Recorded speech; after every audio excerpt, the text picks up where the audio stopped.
ఈ సెట్టింగ్ చేసుకుంటే మాత్రం మీకు కొంతమందైనా సబ్స్క్రైబర్లు వచ్చే అవకాశం ఉంటుంది. ఎందుకంటే మన ఛానల్ నీట్గా మనకు కనిపించాలి కదా. మన ఛానల్కి వచ్చిన వాళ్ళకి మన ఛానల్ నీట్గా కనిపిస్తే మాత్రం మీకు సబ్స్క్రైబర్లు అయితే పెరిగే అవకాశాలు ఉంటుంది కదా. Welcome back to the channel guys. నా పేరు జహాంగీర్, మీరు చూస్తున్నారు జహాంగీర్ కల్లూరి అఫీషియల్. ఇక టాపిక్లోకి వెళ్ళిపోదాం.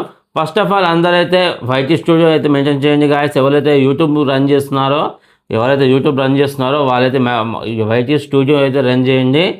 వైటీ స్టూడియోలో ఏదైనా మన కాపీరైట్ పడ్డా, స్ట్రైక్ పడ్డా, ఏదైనా మెసేజ్ వచ్చినా ఏదొచ్చినా వైటీ స్టూడియోలో మనకు అయితే అవైలబుల్గా ఉంటుంది. ఇక టాపిక్లో వెళ్ళిపోదాము. ఆ సెట్టింగ్స్ ఏందన్నది చూపిస్తాను. ఏదో గొప్పగా వస్తారు, చాలామంది వస్తారని నేను చెప్పాను. జస్ట్ మా ఛానల్ నీట్గా కనిపిస్తే ఎవరైనా ఓపెన్ చేస్తే, ఇప్పుడు నా ఛానల్ సజెషన్కి వచ్చింది అనుకోండి, నా ఛానల్ చెక్ చేస్తే నీట్గా కనిపించాలి. అంతేగాని ఏది పడితే అది కనిపిస్తే ఎలా ఉంటుంది? అలా ఉంటుంది. కొంతమంది లైవ్లు చేస్తుంటారు, నేను కూడా లైవ్లు చేస్తుంటాను.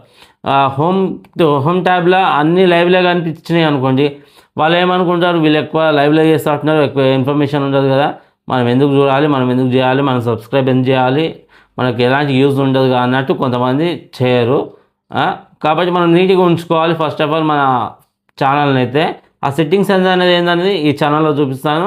కొంతమంది తెలిసి ఉంటుంది, తెలిసిన వాళ్ళు స్కిప్ చేసేయండి, తెలియని వాళ్ళు వీడియో చివరి వరకు చూడండి, మీకు పూర్తిగా అర్థమవుతుంది. ఓకేనా? ఇప్పుడు చూడండి గాయస్, నేను చూసుకుంటే వైటీ స్టూడియో ఓపెన్ చేస్తున్నాను. వైటీ స్టూడియో ఓపెన్ చేసిన తర్వాత నాకు ఇక సబ్ కౌంట్ ఐకాన్ కాకుండా పైన మన ఛానల్ లోగో ఏదైతే ఉందో అది కనిపిస్తుంది పైన. చూడండి, మంచిగా అబ్జర్వ్ చేయండి మీరు. స్టెప్ బై స్టెప్ చెప్తున్నాను. పైన కనిపిస్తుంది కదా, కనిపించిన తర్వాత పైన పెన్సిల్ సింబల్ ఉంది. ఆ పెన్సిల్ సింబల్ మీద ప్రెస్ చేయండి. ప్రెస్ చేసిన తర్వాత కింద హోమ్ ట్యాబ్ అని ఉంటుంది. అది ప్రెస్ చేస్తే రెండు మళ్ళీ వస్తాయి, హోమ్ ట్యాబ్ లేకపోతే ఫర్ యూ అని వస్తుంది. ఫర్ యూ మీద క్లిక్ చేయండి. ఫర్ యూ మీద క్లిక్ చేస్తే మీకు ఇలా వస్తుంది.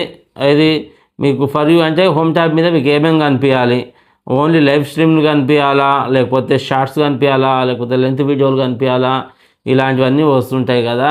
ప్రతి ఒక్కరు ఒకలే లైవ్ ఓన్లీ వేయరు కదా, కుకింగ్ వీడియోస్ ఏదో ఒకటి చేసుకుంటూ పోతుంటారు కదా. మీకు లైవ్స్ ఓన్ కనిపించాలంటే లైవ్లు ఓన్ పెట్టుకోండి. లేకపోతే మనకు లైవ్స్ అవసరం లేదు, హోమ్ పేజ్లో మనకు మన ఛానల్ ఓపెన్ చేయగానే లైవ్లు అయితే అవసరం లేదు అనుకోండి, ఆ లైవ్ స్ట్రీమ్ ఆఫ్ చేసేసుకోండి. కొంతమంది షార్ట్ చేసుకుంటారు, ఎక్కువ షార్ట్స్ మీకు అవసరం ఉంటే షార్ట్స్ పెట్టుకోండి, లేకపోతే లేదు. నేనైతే షార్ట్స్ కూడా ఆఫ్ చేసుకుంటున్నాను. జస్ట్ నా హోమ్ పేజ్ ఓపెన్ చేయగానే, నా ఛానల్ ఓపెన్ చేయగానే నా ఏదైతే లెంత్ వీడియోలు ఉన్నాయో, ఇప్పుడు ఇలా చేస్తున్నాను కదా, ఇలాంటి లెంత్ వీడియోలు కనిపించాలంటే ఇప్పుడు నేను ఓన్లీ వీడియోస్ అని పెట్టుకున్నాను. చూడండి, ఓన్లీ వీడియోస్ అని పెట్టుకున్న తర్వాత ఓన్లీ వీడియోసే ఎనేబుల్ చేసుకున్నాను, మిగతా అన్ని డిసేబుల్ చేసుకున్నాను. తర్వాత ఇక్కడ సేవ్ కొట్టేసాను. సేవ్ కొట్టిన తర్వాత మన ఛానల్ ఇప్పుడు ఎంత మంచిగా నీట్గా కనిపిస్తుందో చూపిస్తాను. సేవ్ అయిపోయింది. సేవ్ అయిపోయిన తర్వాత మన యూట్యూబ్ ఛానల్కి పోదాము, మన యూట్యూబ్లోకి వెళ్ళిపోదాము. ఇంకో యూట్యూబ్లోకి వెళ్ళిపోయినాక మనకి మన ఛానల్కి పోతే ఇప్పుడు చూడండి, నాకు హోమ్ పేజ్లో ఏవి కనిపిస్తారు అంటే నేను చేసే లైవ్లు కనిపిస్తలేవు, నేను చేసే షార్ట్ వీడియోలు కనిపిస్తలేవు. హోమ్ పేజ్లో జస్ట్ నేను ఏవైతే చేస్తున్నో లెంత్ వీడియోలు అవే మీకు సజెషన్ ఇస్తుంటాయి. అండ్ ఎవరైనా వీడియోస్ చూడాలి అనుకుంటే వీడియోస్ మీద ట్యాప్ చేస్తారు అండ్ వీడియోలు చూసేసుకుంటారు.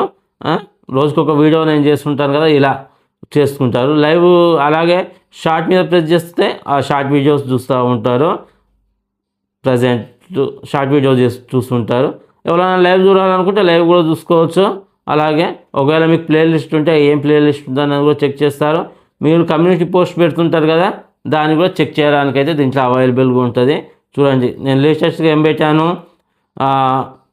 మేము ఎలాంటి చార్జెస్ చేయము, మా లైవ్లోకి వచ్చి మీ ఛానల్కి ఏదైనా సమస్య ఉంటే మమ్మల్ని అడగవచ్చు. వీలైతే ఆ లైవ్లోనే మేము సమస్యకి పరిష్కారం చెబుతాము, లేదా ఆ సమస్యకి పరిష్కారంగా ఒక వీడియో చేసి తప్పకుండా మా ఛానల్లో అప్లోడ్ చేస్తాం అన్నట్టుగా ఒకటి పెట్టి, ఓన్లీ మా సబ్స్క్రైబర్కి చేసి ఉండాలి అన్నట్టు పెట్టి నా ఫోటో పెట్టి నేను పెట్టాను. ఇలా కూడా పెట్టుకోవచ్చు మనం. అంటే ఇలా మీకు ఎక్స్ప్లెయిన్ చేస్తున్నాను. జస్ట్ ఇది మొత్తం మీకు స్క్రీన్ పైన ఇక్కడ సరైనా లేకపోతే ఇక్కడ సరైనా వేస్తాను, చూసుకోండి. ఓకేనా? ఇది ఫ్రెండ్స్ ఇవాళ వీడియో. ఈ వీడియో మీకు నచ్చింది అనుకుంటున్నాను. అండ్ ఈ వీడియో మీకు నచ్చితే కంపల్సరీగా లైక్ చేయండి గాయస్. లైక్ చేస్తలేరు వీడియో చూస్తున్నారు కానీ లైకులు చేస్తారు గాయస్, లైక్ చేయండి, తప్పకుండా లైక్ చేయండి. అలాగే ఈ వీడియో గురించి మీకు ఏమనుకుంటున్నారో కమెంట్ చేయండి. మీకు ఈ వీడియో గురించి మీలో ఎంతమంది తెలుసు ఈ సెట్టింగ్స్ అనేది కింద కమెంట్ సెక్షన్లో తెలియజేయండి. అండ్ మన ఛానల్ని సబ్స్క్రైబ్ చేసుకోండి. మరొక వీడియోతో మీ ముందుకు వస్తాను. అప్పటి వరకు బాయ్ బాయ్ ఫ్రెండ్స్.